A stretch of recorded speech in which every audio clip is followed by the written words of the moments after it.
Hello बच्चों, welcome to official online channel of MGCI. हम Pratigya test series NEET 2025 के लिए FLT full length test number 3 का botany paper का सॉल्यूशन हिंदी मीडियम डिस्कस करने जा रहे हैं। So let us start. Complete syllabus test है ये, जैसा आप जानते हैं। पहला क्वेश्चन पूछा गया है, कौन सी कवक क्रमशः कीट और कंड रोग उत्पन्न करते हैं। बहुत ही आसान सवाल है, इसका जवाब हमें पता है, पक्सिनिया और उस्टिलेगो। तो आंसर बी होगा। एक लक्षण ऐसा जो कि मॉस और अधिकतम फर्न दोनों के युग्मकोद्भिद में कॉमन है, सामान्य है। तो हम जानते हैं कि दोनों का ही जो युग्मकोद्भिद है उसका अस्तित्व स्वतंत्र होता है। निम्न में से कौन सा मिलान सही है? तो ये तो मेल थैलस नहीं है, फीमेल थैलस है। ये मेल थैलस है मार्केंसिया का, और फीमेल थैलस, तो ये बी ऑप्शन।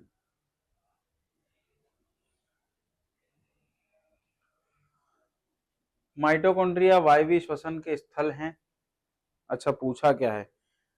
निम्न में से विचार कीजिए और कितने कथन सही हैं ये बताना है। माइटोकॉन्ड्रिया वायवीय श्वसन के स्थल हैं, चलो ये तो सही है, ठीक है। माइटोकॉन्ड्रिया के आधात्री में एकल वृत्ताकार डीएनए अणु मिलते हैं, ये भी सही है। उपापचयी रूप से सक्रिय माइटोकॉन्ड्रिया में क्रिस्टी संख्या में अधिक होंगे, ये भी सही है। माइटोकॉन्ड्रिया विखंडन द्वारा विभाजित होता है, ये भी सही है।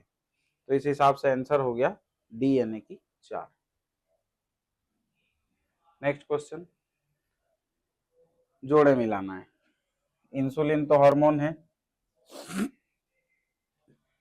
इनकरेक्ट मैच बोला है ना, तो इसमें GLUT4 है, ये ट्रांसपोर्टर होना चाहिए, ये गलत है। This will be our answer. ये ट्रांसपोर्ट करता है ग्लूकोज को, जैसा कि हम जानते हैं, बायोमोलिक्यूल चैप्टर का क्वेश्चन है। नेक्स्ट, ईस्ट श्वसन के किस माध्यम से ऊर्जा उत्पन्न करता है? ये विकल्पी अवायवीय माध्यम होता है, क्योंकि हम जानते हैं कि ये अवायवीय विकल्पी रहता है, लेकिन अगर इसको वायवीय शोषण करने को मिले तो ये वो भी कर सकता है। तो answer will be A. Next statement, ऑक्सीकरण द्वारा जटिल कार्बनिक अणुओं के कार्बन कार्बन बंध टूटने के कारण कोशिकाएं काफी मात्रा में ऊर्जा मुक्त करती हैं, चलो ये तो ठीक है। ग्लूकोज श्वसन के लिए अनुकूल क्रियाधार होता है, ठीक है, ये भी सही है। तो दोनों कथन सत्य हैं, ठीक है। नेक्स्ट क्वेश्चन, मैच करना है। अंकगणितीय वृद्धि का फॉर्मूला हम जानते हैं, ये है। सरफेस एरिया, अच्छा, ज्यामितीय वृद्धि का फॉर्मूला ये है। तो ए का फर्स्ट, सी का, सॉरी, ए का सेकंड, ए का सेकंड दो में है। अरिथमेटिक ग्रोथ, अच्छा, इंक्रीज इन सरफेस एरिया, ये हम पृष्ठाधारी पत्ती के लिए बात कर सकते हैं, तो बी का थर्ड, ये वाला आंसर होना चाहिए। ज्योमेट्रिकल ग्रोथ, सी का first. Development, growth in dorsiventral leaf, oh sorry, sum of growth and differentiation, तो डी का fourth. Answer will be D, correct answer D. Next, हाँ भाई, यहाँ पे हमको क्या दिखाई दे रहा है वो पहचानना है, ए बी सी डी पहचानना है। तो ए तो लीफ लेमिना है, ठीक है, चारों में लीफ लेमिना है। बी क्या है? बी स्टिप्यूल है, एक्सिलरी बड है, तो बी अपन देख रहे हैं स्टिप्यूल है, ठीक है। फिर सी एक्सिलरी बड,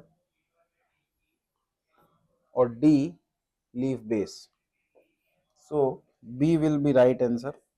नेक्स्ट क्वेश्चन, शीर्षस्थ विभज्योतक और अंतर्वेशी विभज्योतक दोनों ही प्राथमिक विभज्योतक हैं, दोनों ही प्राइमरी मेरिस्टेम हैं, सही बात है, असर्शन तो सही है। शीर्षस्थ विभज्योतक और अंतर्वेशी विभज्योतक दोनों ही पादप की प्रारंभिक अवस्था में प्रकट हो जाते हैं, इसलिए वो प्राथमिक विभज्योतक हैं, बिल्कुल सही बात है। तो कथन और कारण दोनों सत्य हैं, कारण कथन का सही स्पष्टीकरण है, answer will be A. Next question, some angiosperms produce, नहीं, कुछ आवृत बीजी अपने बीज में एक से अधिक भ्रूण उत्पन्न करते हैं। चलो ठीक है, कथन तो ठीक है, करते हैं। कुछ आवृत बीजियों में भ्रूण कोश यानी कि एम्ब्रियो सैक के आसपास की ही कुछ कोशिकाएं, कुछ बीजांडकायी कोशिकाएं विभाजित होने लगती हैं और भ्रूण कोश में प्रवेश करते हुए भ्रूण के रूप में विकसित हो जाती हैं। ये हमने एपोमिक्सिस और पॉलीएम्ब्रियोनी में पढ़ा है ना, अनिषेक जनन और बहुभ्रूणता। तो कथन भी सही है और कारण भी सही है, तो answer will be A. Next, अच्छा ये पहचानना है ना, ए बी सी डी सही पहचानना है। तो ये तो पॉलन ग्रेन टेट्राइड दिख रहा है, मतलब इन दोनों में से कोई हो सकता है। फिर ये हमें दिखाई दे रहा है बीजांड, मैच्योर एम्ब्रियो सैक, है ना, ये है मैच्योर एम्ब्रियो सैक, मतलब ये होना चाहिए आंसर। ठीक है, answer will be C, mature pollen grain, B, answer will be B. Next, हाँ ये सिंबल हमें क्या दिखाता है पेडिग्री में, तो ये दिखाता है 5 अप्रभावित संततियां, ये 5 अनअफेक्टेड ऑफस्प्रिंग्स, सी। अच्छा, लेक ओपेरॉन में क्या क्या होते हैं, लेक प्रचालक में क्या क्या होते हैं, तो इसमें रेगुलेटर जीन, नियामक जीन होता है, उन्नायक होता है, इंड्यूसर नहीं होता है, इंड्यूसर अलग से लगता है, रिप्रेसर प्रोटीन भी नहीं होता, वो भी अलग से आता है, और 3 संरचनात्मक जीन होते हैं, ZYA। ठीक है, तो आपको लेग ओपेरॉन की संरचना याद होगी। सबसे पहले यहाँ पर प्रमोटर, फिर आई जीन के बाद में एक और प्रमोटर, फिर ऑपरेटर, फिर ZYA, इस तरह से होता है। ठीक है, तो ये फर्स्ट, सेकंड, फिफ्थ, और क्या होता है, प्रचालक ऑपरेटर। तो इसका कौन सा ऑप्शन है, 1 2 5 8, 1 2 5 8, आंसर विल बी डी। ठीक है, नेक्स्ट,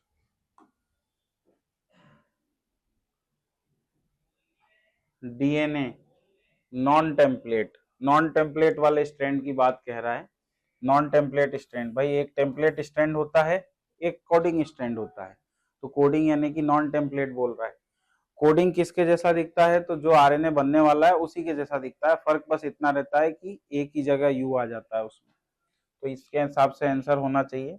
अगर ये CAG TCG GAT होता है तो mRNA में क्षारों का क्रम क्या होगा, तो एक ही जगह आप यू रख दीजिए और थाइमिन की जगह यूरेसिल आ जाएगा, नहीं एक ही जगह ए रहेगा, थाइमिन की जगह यूरेसिल आ जाएगा, तो ये हो जाना चाहिए CAG UCG GAU, CAG UCG GAU, C answer. Next, PBr3 गैल एक वर्ण उत्पन्न करने वाला अवस्तर, अवस्तर मतलब सबस्ट्रेट, वर्ण मतलब कलर, कलर प्रोड्यूस करने वाला सबस्ट्रेट है। इसका उपयोग किस काम के लिए करते हैं, तो ये हमने बायोटेक्नोलॉजी चैप्टर में देखा है किस काम के लिए करते हैं, तो उसमें ब्लू वाइट सिलेक्शन पढ़ाया जाता है, जिसमें कि रिकॉम्बिनेंट कॉलोनीज को नॉन रिकॉम्बिनेंट से अलग करने के लिए इसका उपयोग किया जाता है। तो PBr322 संवाहक में रूपांतरित से अरूपांतरित के चयन में नहीं, नीला सफेद परीक्षण में जिसमें सफेद पुनर्योगी और नीला अपुनर्योजी होता है। ठीक है, सही बात है, तो answer will be B. Next,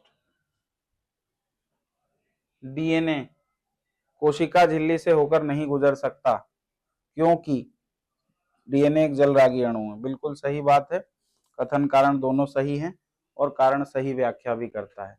हम जानते हैं कि कोशिका झिल्ली जो होती है वो फोस्फोलिपिड बाइलेयर की बनी होती है, तो इसमें ये वाला भाग ध्रुवी, ये वाला भाग ध्रुवी या जलरागी, बाकी बीच का ये अधिकतर भाग जल विरागी होता है, तो डीएनए अगर पार करना चाहे तो भी वो इस भाग को नहीं पार कर पाएगा।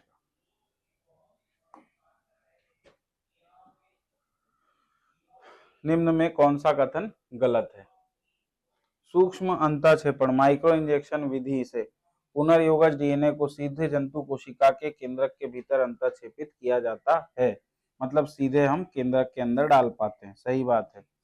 पीसीआर में प्राइमर के 2 समुच्चयों का उपयोग होता है जो डीएनए क्षेत्र के पूरक होते हैं, ये भी सही बात है।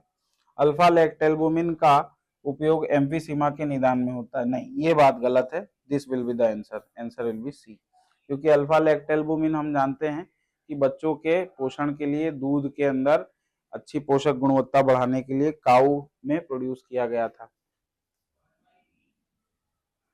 जीएम पौधों का उपयोग तदनुकूल पौधों के निर्माण में सहायक है, ये बात बिल्कुल सही है, जिससे वैकल्पिक साधनों के रूप में उद्योगों में मंड ईंधन भेषजी पदार्थों की आपूर्ति की जाती है। नेक्स्ट, हाँ अब इसमें मैच करना है कॉलम, तो इसमें प्रीडेशन सबसे पहले दिखाई दे गया, तो परभक्षण किसका है, डी का फर्स्ट एक ही में है, आंसर विल बी सी। बाकी भी देख लेते हैं। माइकोराइजा में क्या होता है, कवक मूल, दोनों एक दूसरे के भागीदार हैं, ठीक है। पैरासाइट बाढ़ पादप पर कस्क्यूटा पैरासाइटिक प्लांट है, तो सी का 2, हाँ ठीक है। फिर बी का थर्ड, ये हो गया, तो आंसर विल बी बी। हाँ नेक्स्ट, कथन कारण का आंकड़ों का सावधानी पूर्वक विश्लेषण, ये बायोडाइवर्सिटी एंड कंजर्वेशन चैप्टर का क्वेश्चन है। उसमें आंकड़ों का सावधानी पूर्वक विश्लेषण दर्शाता है कि टैक्सा के विलोपन यादृच्छिक नहीं है। यादृच्छिक मतलब रैंडम, ऐसा नहीं है कि कोई टैक्सा अपने आप ही डिलीट हो जा रहा है या एक्सटिंक्ट हो जा रहा है, उसके जीव अपने आप मर जा रहे हैं, ऐसा नहीं है। ये देखा गया कि ज्यादा खतराग्रस्त कौन है, तो बोले उभयचर समूह। तो ये कथन कारण दोनों सत्य हैं और सही स्पष्टीकरण है, तो answer will be A. NCERT की लाइन है ये तो। हाँ, कार्बोक्सिलीकरण केल्विन चक्र का सर्वाधिक महत्वपूर्ण चरण होता है, जिसमें आरयूबीपी के कार्बोक्सिलीकरण के लिए CO2 का प्रयोग होता है। यह अभिक्रिया एंजाइम रूबिस्को द्वारा उत्प्रेरित होती है, जिसमें 3PGA के 2 अणुओं का निर्माण होता है, ठीक है। तो ये दोनों कथन तो अपने आप में सही हैं, पर व्याख्या के हिसाब से देखें तो CO2 का कार्बोक्सिलीकरण सर्वाधिक महत्वपूर्ण चरण इसलिए है क्योंकि कार्बन का फिक्सेशन हो रहा है, कार्बन का स्थिरीकरण हो रहा है, ना कि ये वाली बात, ठीक है। तो कथन कारण दोनों सही हैं पर व्याख्या सही नहीं है, तो answer will be B. Next, निम्न प्रश्न में अभिकथन के वक्तव्य के बाद तर्क दिया गया है, ठीक है। तो असर्शन रीजन, ससीम केंद्रकियों मतलब कि यूकैरियोट्स में एमआरएनए को कार्यात्मक एमआरएनए बनाने के लिए पश्च अनुलेखन संसाधन पोस्ट ट्रांसक्रिप्शनल प्रोसेसिंग, मतलब ये स्प्लाइसिंग की बात कर रहे हैं, ट्रांसक्रिप्शनल प्रोसेसिंग यानी कि स्प्लाइसिंग की बात हो रही है, की आवश्यकता होती है, ठीक है। यूकैरियोटिक, ये बात तो सही है, यूकैरियोटिक ट्रांसक्रिप्ट में अव्यक्तेक नामक अतिरिक्त अकार्यात्मक खंड होते हैं, ठीक है। ये भी सही है, होते हैं, पर ये व्याख्या सही है कि नहीं है, तो बोले कि हाँ सही है, क्योंकि अव्यक्तेक को हटाए बिना आप कार्यात्मक आरएनए नहीं बना सकते। सो answer will be A.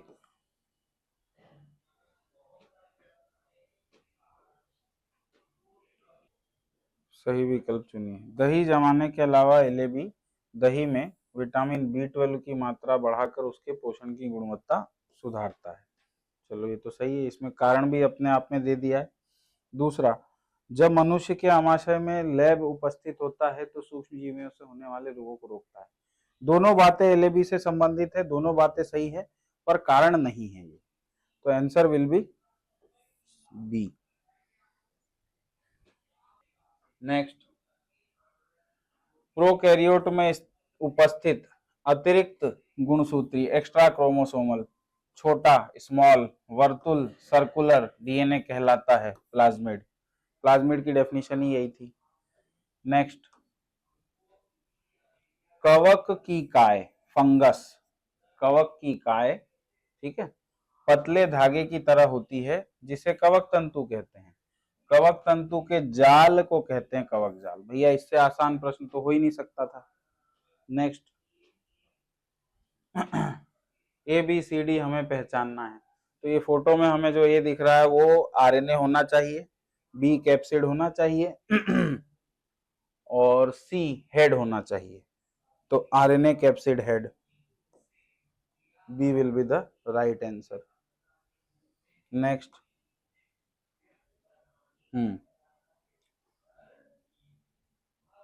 Methanogen कहाँ पर पाए जाते हैं? ठीक है, तो मिथेनोजन पशुओं के रूमेन में पाए जाते हैं, तो ये होना चाहिए। ठीक है, पहला ये भी हो सकता है। चलो अभी तो ये हो।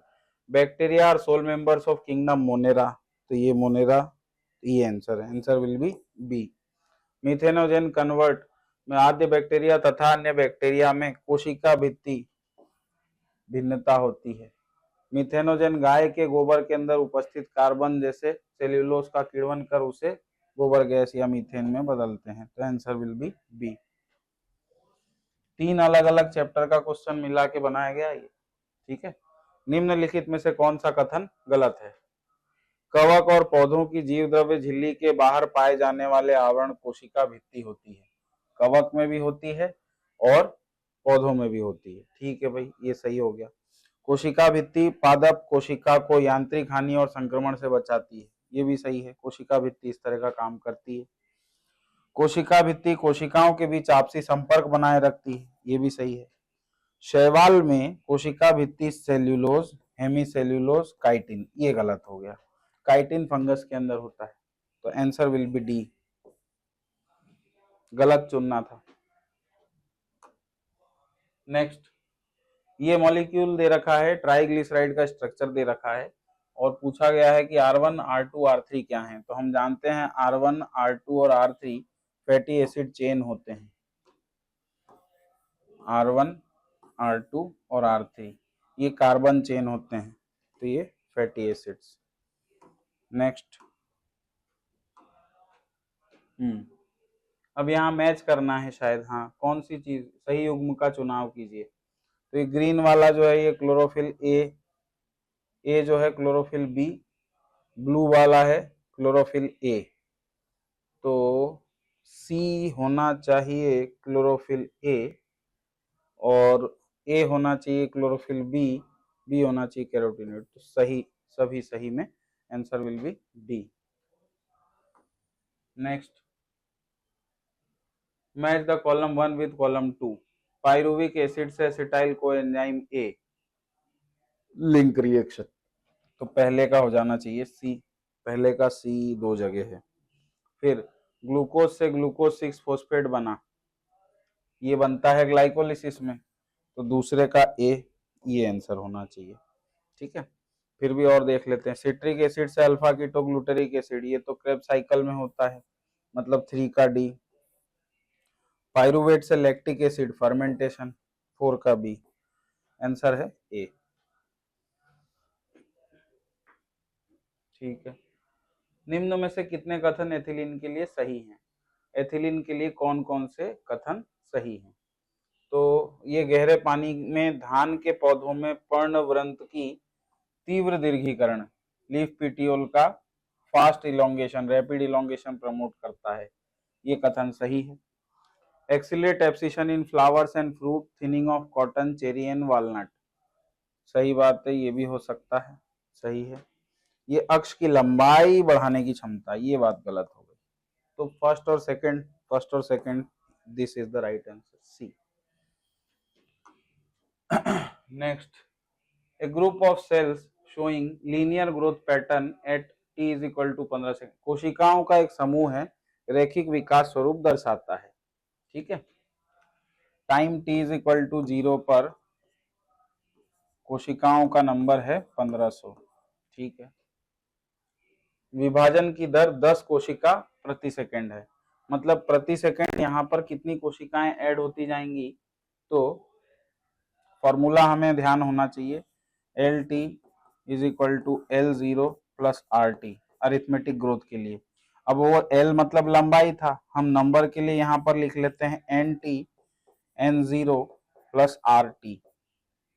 ठीक है, तो ये हमें पता लगाना है क्या, 65 सेकंड पर कोशिकाओं की संख्या क्या होगी।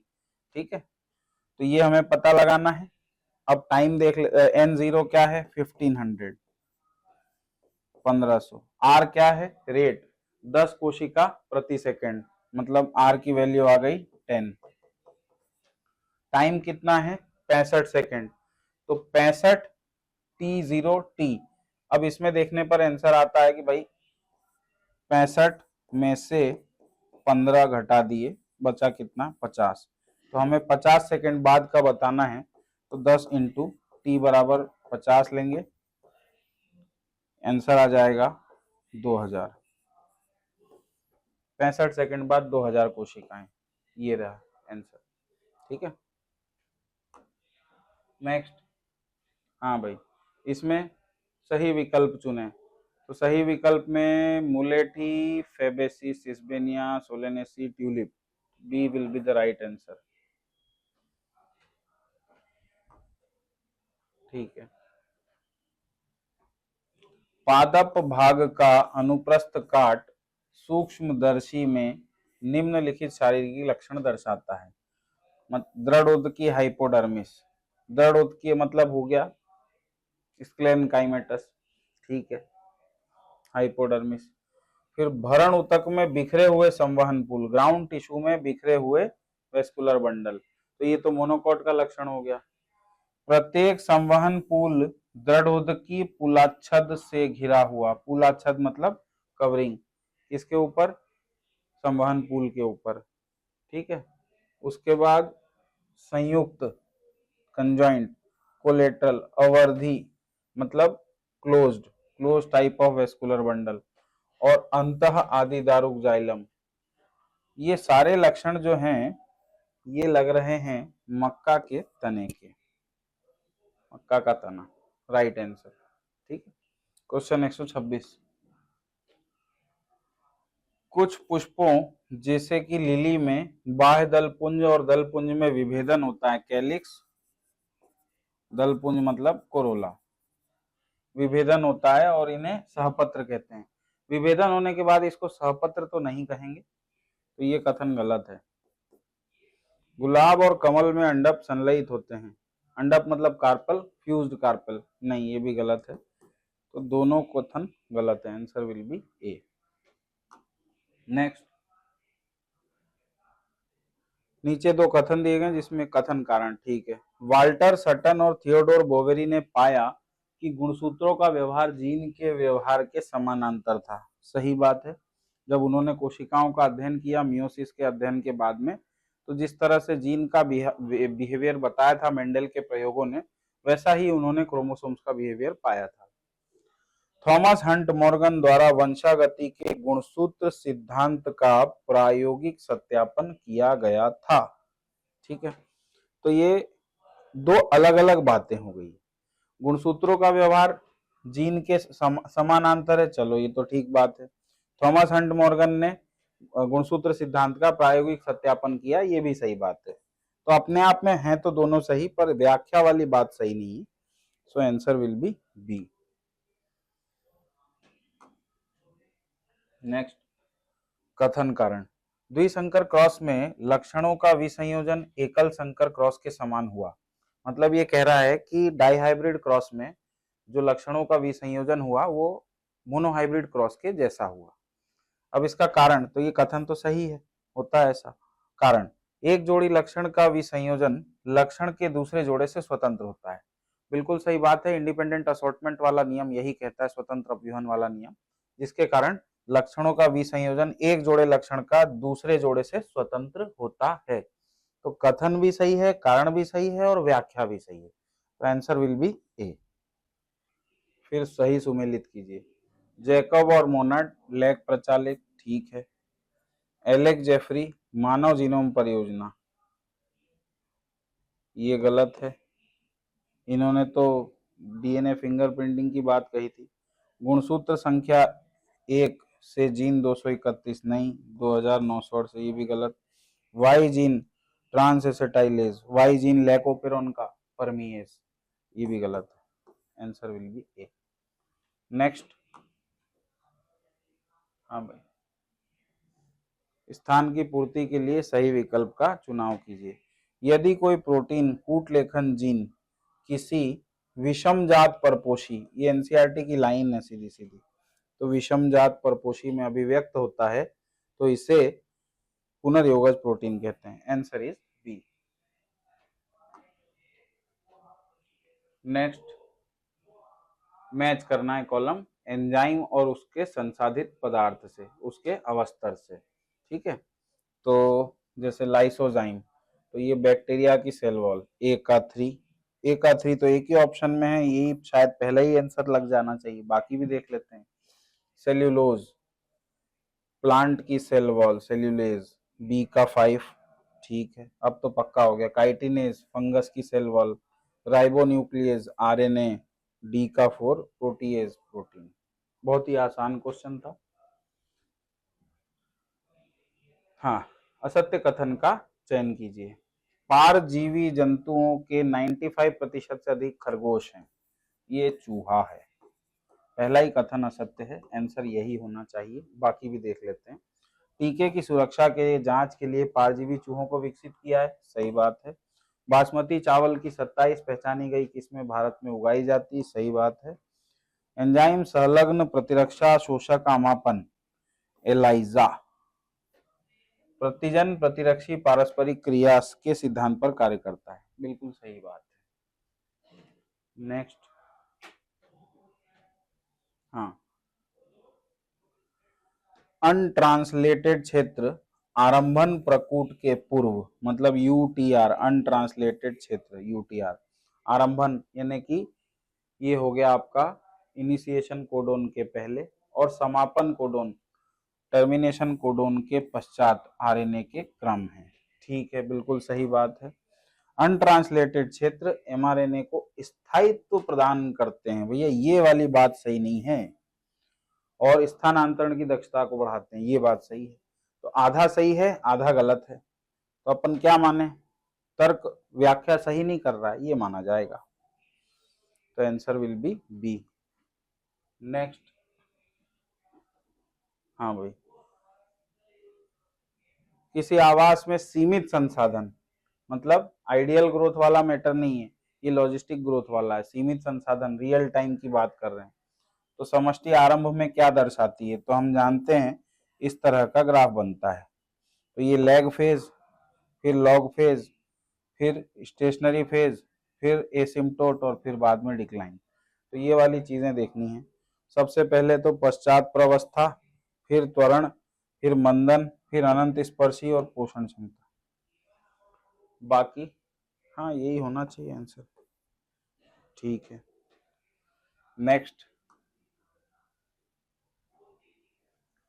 Which function is controlled by nucleus, केंद्रक द्वारा किस कार्य को नियंत्रित किया जाता है, वंशागति, वृद्धि, उपापचय, उपरोक्त सभी। सो थैंक यू बच्चों, मिलते हैं नेक्स्ट एफएलटी के साथ, तब तक के लिए all the best for your preparation. लगे रहिए एमजीसीआई के साथ नीट 2025 की तैयारी में।